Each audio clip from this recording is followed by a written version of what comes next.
37 seconds ago, in a Senate Judiciary Committee hearing room packed with journalists, FBI Director Kash Patel's face went from composed confidence to visible panic in the span of a single question. Senator Sheldon Whitehouse from Rhode Island, a former federal prosecutor who built his career dismantling organized crime networks, had just asked the one question Patel had been avoiding for 9 months. Who ordered the Epstein files buried, Director Patel?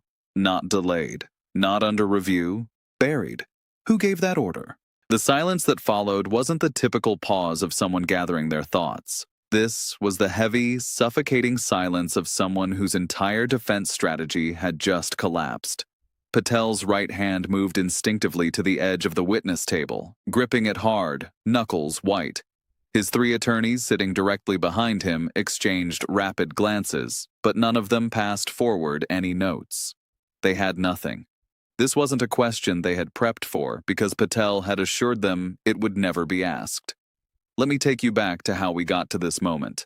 Senate Judiciary Committee Oversight Hearing, March 14, 2026, scheduled for 10 a.m., standard FBI budget review, routine operational briefings, the kind of session where senators ask predictable questions and FBI directors provide rehearsed answers that reveal nothing. Patel had arrived early, flanked by his legal team carrying briefcases of prepared responses. The first 90 minutes proceeded exactly as scripted.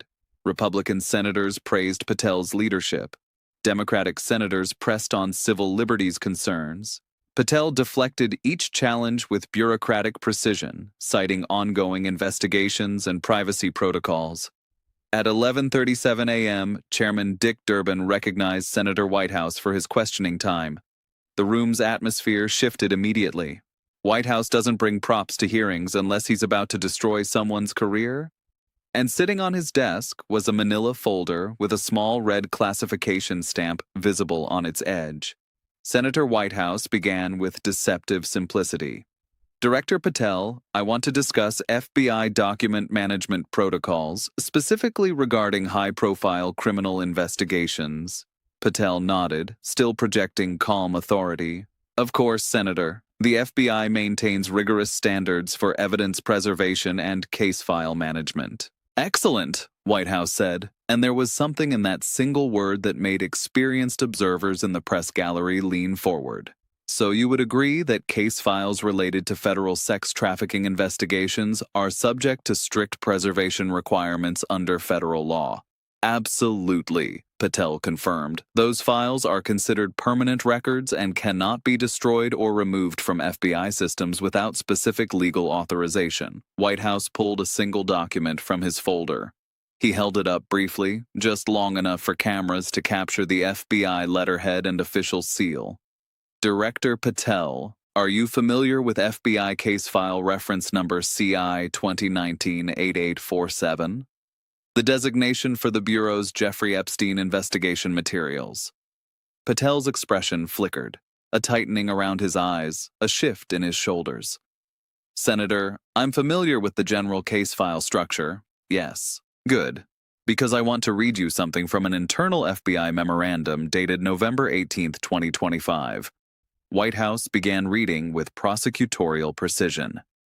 Quote, pursuant to Director Patel's verbal instruction, all case materials related to CI 2019-8847 are to be transferred from field office custody to FBI headquarters for centralized review. Access to these materials is restricted to personnel with explicit director-level authorization. Standard case file access protocols are suspended pending completion of classification review. End quote.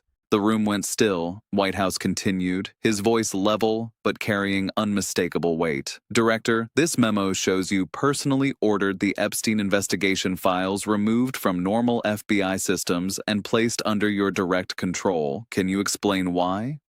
Patel's hands were now flat on the table, pressing down as if to anchor himself. Senator, classification reviews for sensitive cases require centralized oversight to ensure proper handling of materials that might compromise ongoing investigations or intelligence equities. Whitehouse didn't pause. Ongoing investigations? Jeffrey Epstein died in August 2019. Ghislaine Maxwell was convicted in December 2021. What ongoing investigation required you to lock down case files 4 years after the principal subject's death and 3 years after his co-conspirator's conviction? Patel opened his mouth, but no immediate answer came. His lead attorney leaned forward to whisper something, but Patel waved him off, attempting confidence. "Let me make this easier," Whitehouse said, pulling out a second document. "This is a witness interview log from FBI Miami Field Office dated June 2019. It documents testimony from a woman identified as Witness 47B who worked at Epstein's Palm Beach residence from 2007 to 2009. She provided names of 17 individuals she personally witnessed at the property. She offered corroborating photographs. She agreed to testify in court."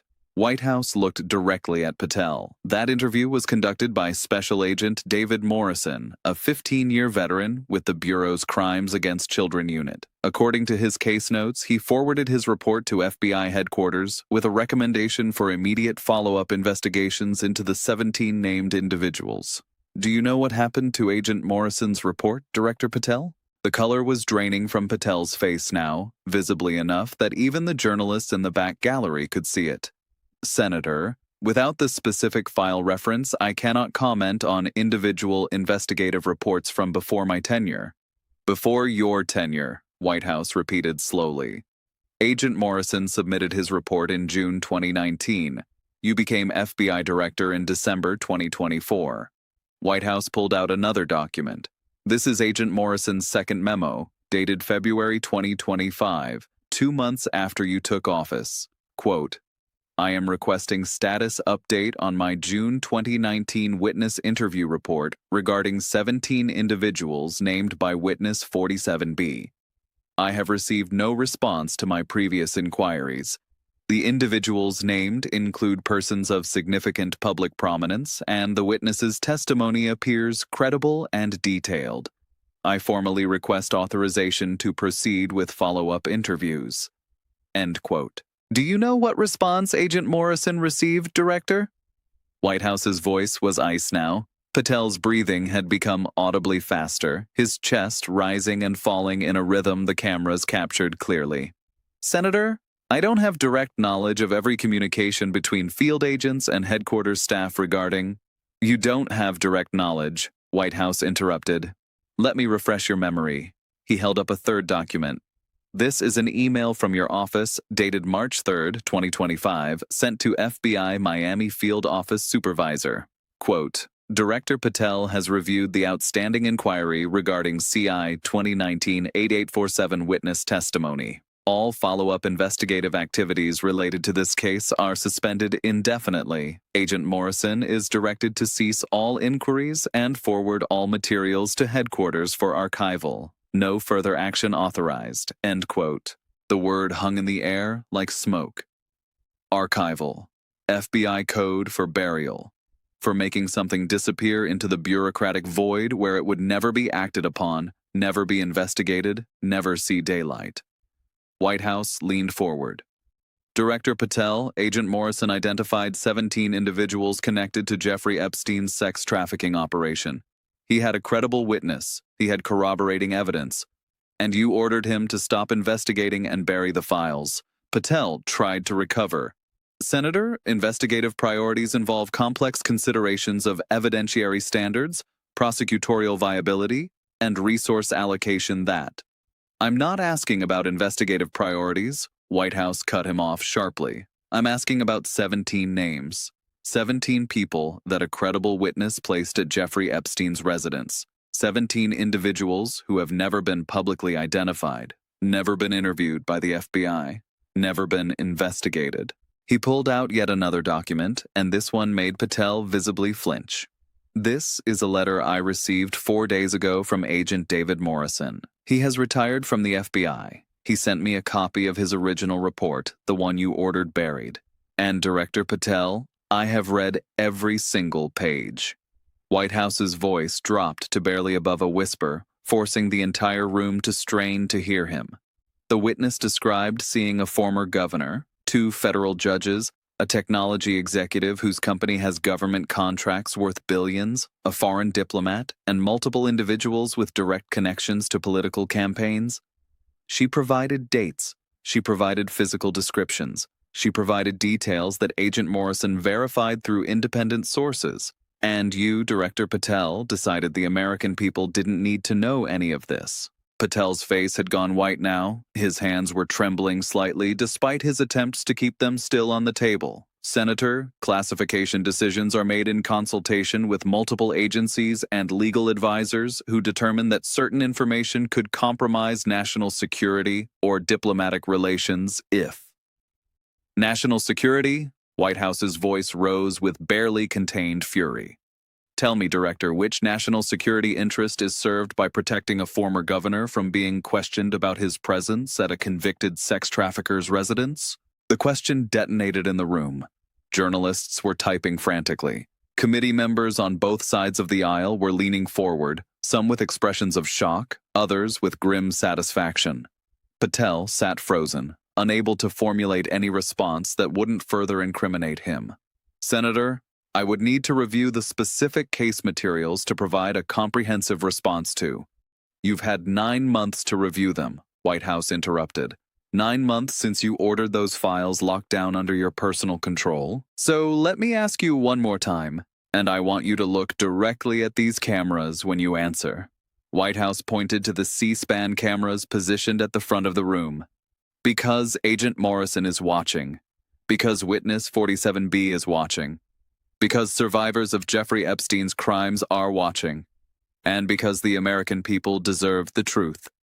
He paused, letting the weight of the moment build. Who ordered you to bury the Epstein files, Director Patel? Was it the White House? Was it someone named in those files? Or did you make that decision yourself to protect powerful people from facing consequences? 37 seconds of complete silence. Not polite consideration, but the crushing weight of a man with no defensible answer. Patel's mouth opened, closed, opened again. His attorneys were frozen behind him, offering no rescue. Chairman Durbin was watching intently, making no move to intervene. The entire room held its breath. Finally, Patel spoke, and his voice was barely recognizable. Senator, I cannot discuss specific operational decisions regarding classified materials in an open setting without. Then we'll discuss it in closed session, White House said immediately. I move that this committee schedule a classified briefing with Director Patel within 72 hours to review all materials related to CI 2019-8847, including the full list of individuals named by witnesses, all communications regarding the decision to restrict access to these files, and all contacts between the FBI Director's office and external parties regarding this case. Seconded, came a voice from the Republican side. Senator John Kennedy of Louisiana, typically a reliable administration defender, had just broken ranks. The shock on Patel's face was complete. So ordered, Chairman Durbin said, banging his gavel. Director Patel, you will make yourself and all relevant materials available to this committee in classified session no later than March 17th at 2 p.m. The hearing continued for another 40 minutes, but everyone knew it was over. The clip went viral within minutes. By evening, legal experts were calling it the most damaging testimony since Watergate. By midnight, FBI whistleblowers were coming forward. By morning, the DOJ Inspector General announced an investigation. Somewhere in 17 different locations, 17 powerful people were making urgent phone calls. And in a small apartment in Florida, a woman identified only as Witness 47B was watching the news coverage and crying, not from pain this time, but from relief that someone finally cared enough to ask the right questions. Sheldon Whitehouse had asked the one question Kash Patel had no answer for, and in 37 seconds of silence, the entire cover-up collapsed.